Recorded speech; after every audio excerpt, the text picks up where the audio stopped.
We are looking at a terrible, tragic event that happened last night.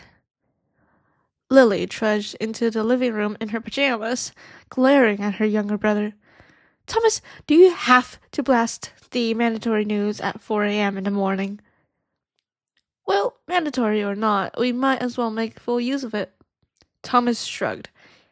He glanced at her, flinching at the unwavering look of pure hatred from someone who is woken at 4 on a Saturday. He turned back to the TV, smiling sheepishly. Sorry, but look. Lily thought it was at full volume until Thomas turned it up even more. She plugged her ears. Thomas, the neighbors are actually going to file a complaint to the benevolence. I'm not deaf yet, and we're not losing this apartment. Turn it down. Thomas couldn't hide his grin as he lowered the volume. Lily rolled her eyes as she collapsed on the couch, nearly knocking Thomas over, who complained but let her. She snatched the remote from his hands. The TV was broadcasting about an individual caught by the benevolence while trying to sneak across the county borders without a permit. However, he put up a fight with a stolen blaster, ending up with 2 benevolents and 3 civilians dead, before he himself was shot by a guard. Take this as an example. Keep in mind that crossing borders without a permit is strictly illegal. It's for your own good. Doubt that, Thomas muttered. Lily muted the TV, giving him a look. Don't tell people that at school, alright? Or anywhere outside. You know how they react to stuff like this. Her brother nodded. Don't worry about me, Lil. I may be younger, but I'm not dumber. Usually, she whispered under her breath. So whose turn is it today? Mine, right? It wasn't, actually. She'd gone the last time around, but before that, Thomas happened to want to get the groceries for 3 weeks in a row. Thomas was the kind of person who was utterly selfless. Well, that's great since he was the younger brother and all, and Lily was never the best role model. It also meant he was willing to pile mountainous responsibilities on himself without a second thought. He was already responsible for half their taxes, which was astonishing considering he was only in secondary school while Lily was in college. He shouldn't have to. He should be that careless 9th grader who complained about life and homework. Lily could never be as selfless as him. She didn't understand how they were related sometimes. Unfortunately, she couldn't fool him. He shot her a look. Let's just go get them together. Lily sighed. Sometimes there was no winning against this fool. After arguing about what type of milk, almond, soy, or regular, they should buy this week, they split the bags. Lily could not win against Thomas to carry more bags than him and started home. Walking typically didn't take long, and it was a weekend, so they could take their time. And they really did take their time this time. It started when Lily spotted a pickpocket on the street in broad daylight. Lily was prone to spot this kind of thing, mostly because when she was younger, she did the same thing. It was how they'd survived as long, by stealing until she was of age.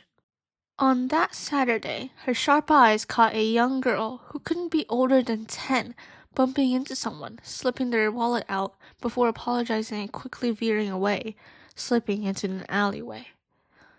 Lily narrowed her eyes and took off without warning. What? Lily! She turned down the same alleyway where dumpsters and torn garbage bags lay strewn about, forming a kind of barrier. The girl had disappeared. Lily set the groceries on a dumpster before vaulting over with practiced ease, startling 3 young children who were crouching behind them. The girl had the wallet in her hands, while another girl, who seemed around 13 or 14, scolded her. A boy shuffled awkwardly beside him, maybe 11 or 12, a yellowed book large as his torso in his arms. Lily was shocked, to say the least.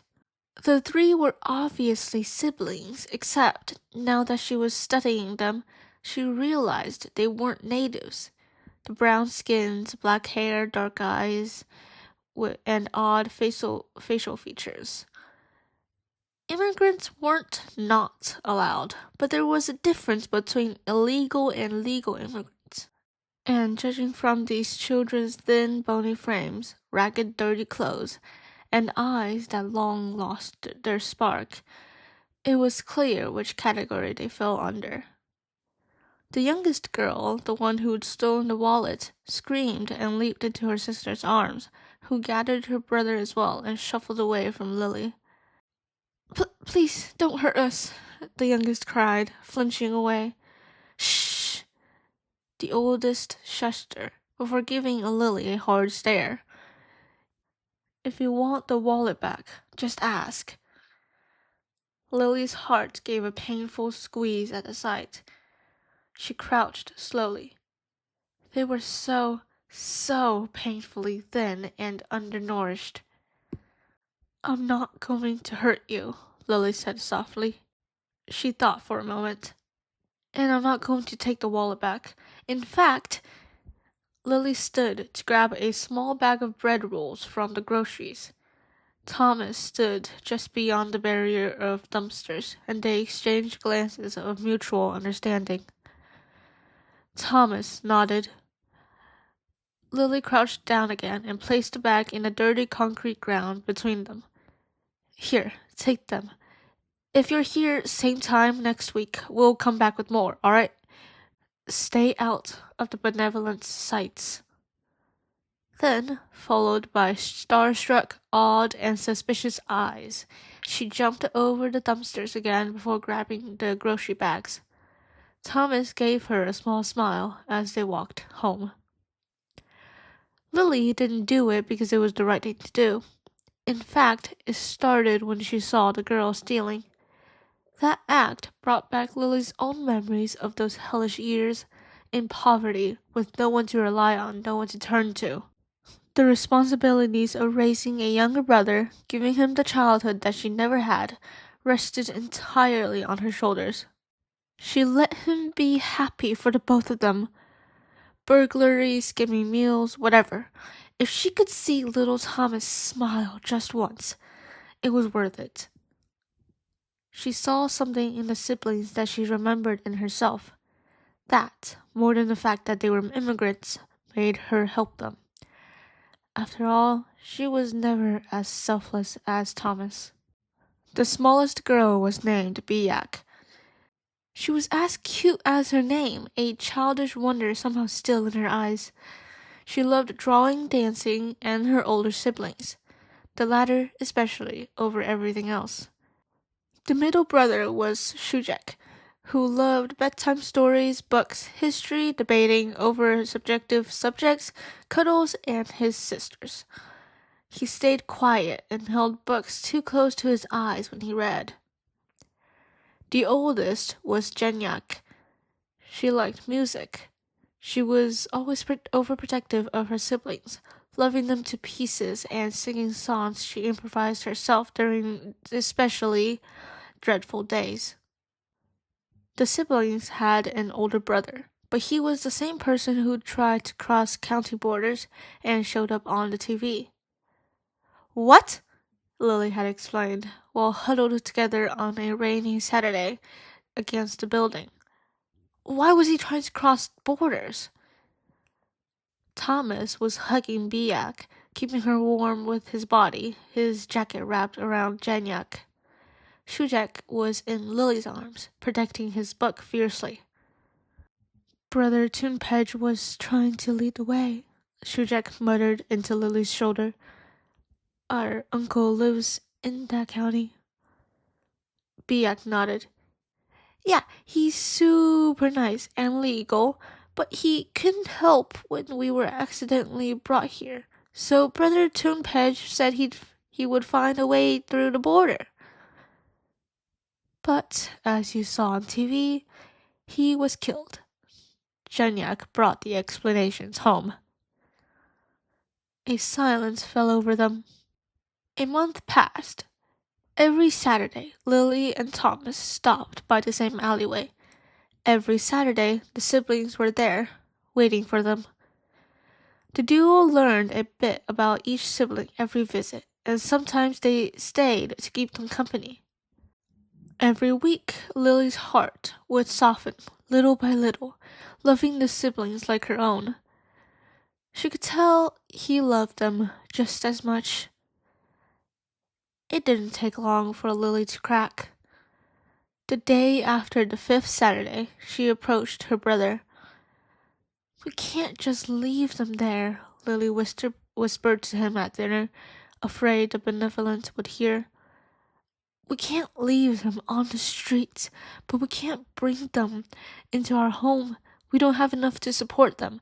The benevolent would kill us all if they found us sheltering immigrants."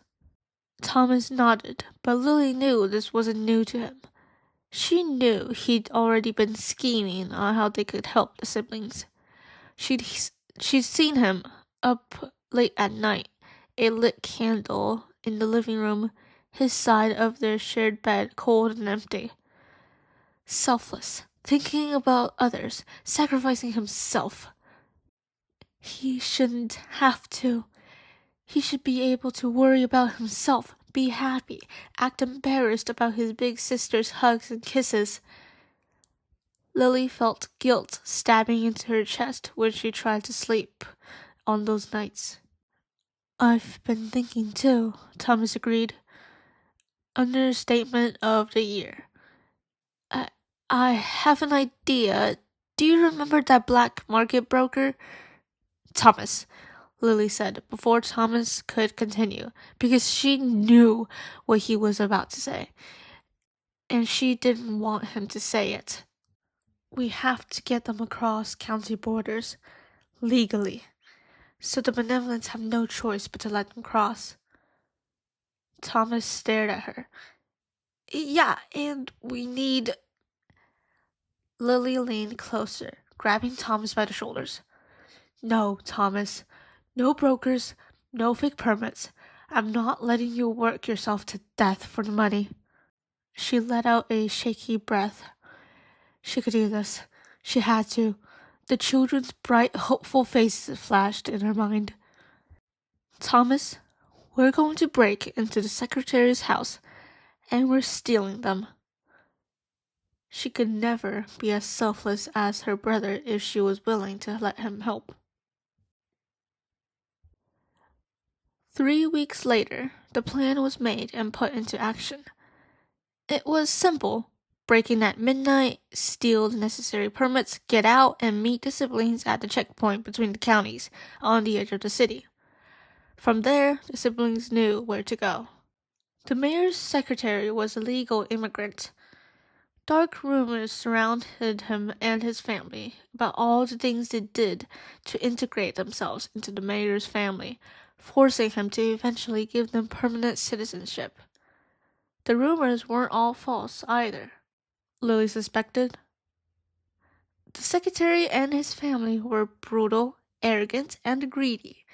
It was a mystery how he became the secretary at all with his clear thirst for power. Or maybe that was the reason he did. For an immigrant, his wealth was unmatched, as displayed by his house. From the outside, it was a 3-story white mansion with more than a dozen rooms. From the inside, it was, believe it or not, even bigger. Lavish furniture decorated the interior.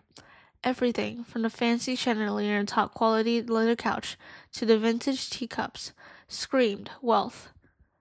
But despite that, no one seemed to bother with the security system enough to keep out Lily.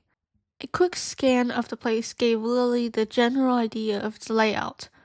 He led Thomas toward the secretary's office, grabbing the permits, which weren't exactly hiding, and seeing the words printed in the front. high-class immigrant permit. Leaving didn't go as smoothly, however. She wasn't sure what happened. She'd stuffed the cards in her pocket, gotten them outside, but as soon as they made it a few steps, a benevolent standing guard suddenly shouted from behind them, "Intruders! Search the house and the grounds!" Lily immediately grabbed Thomas's wrist and ran, using the cover of night to escape. Blasters went off behind them, seemingly firing in random directions. They had a head start, however, and soon they were gone from the estate. By some miracle, they managed to reach the checkpoint. Even at this ungodly hour, the long building was filled to the brim with people, standing in lines, sitting in wait. The air was filled with the chatter of friends, families, and lovers. The siblings had agreed to meet at the large main room, but they didn't anticipate the crowd. "Let's start with the waiting areas," Thomas suggested, his voice low. Lily nodded in agreement, holding Thomas's hand with her own, the other in her pocket. They both lowered their heads and started towards the dozens of rows upon rows of chairs. Practically every chair was filled, and then some. Most were natives, pale skin with blue-green eyes. As they walked deeper into the building, however, Lily noticed more and more immigrants. The occasional different skin tone, odd eye colors, different facial structures. They were more frequent than she'd expected. They were in the middle of the room when the light suddenly turned off. Resonating screams of fear and shock echoed through the room. Lily looked up, her hold on Thomas tightening. Then the light came back on, except it wasn't normal lights. They were spinning red alarms. At the same time, a loud blaring reached her ears. "A thief with stolen permits was spotted. Everyone, please get down and let the benevolence handle this. If you have a permit, do not hesitate to show it to them, or they will take it by force." Lily and Thomas exchanged looks. Then they both ran for the restrooms. Benevolents in their gray uniforms were moving around the crowd, asking people seemingly at random for their permits, scanning them with special devices that even the checkpoint stations didn't have. It wouldn't take them long to reach the restrooms, but it gave them a bit of time. Thomas racked his brain, trying to find a way out of this. The benevolents would know their permits were from the secretary's house. He had to make sure Lily didn't get caught up in the predicament, but he also had to get the permits for the siblings. He couldn't see how he could do this and save everyone. Unless... Thomas turned to Lily as they snuck down the hallway leading to the restrooms. "Give me the permits." Lily stared at him as they stopped outside of the doors. She grabbed his shoulders. "No, Thomas, absolutely not." "Lily, I'm not letting them catch you," Thomas hissed. He grabbed her arm. "Lil, please. We don't have time. We can't hide it anywhere. They'll find it and our fingerprints. The siblings will be safe since they don't have anything, but one of us has to have this and take the blame. I would prefer it to be me.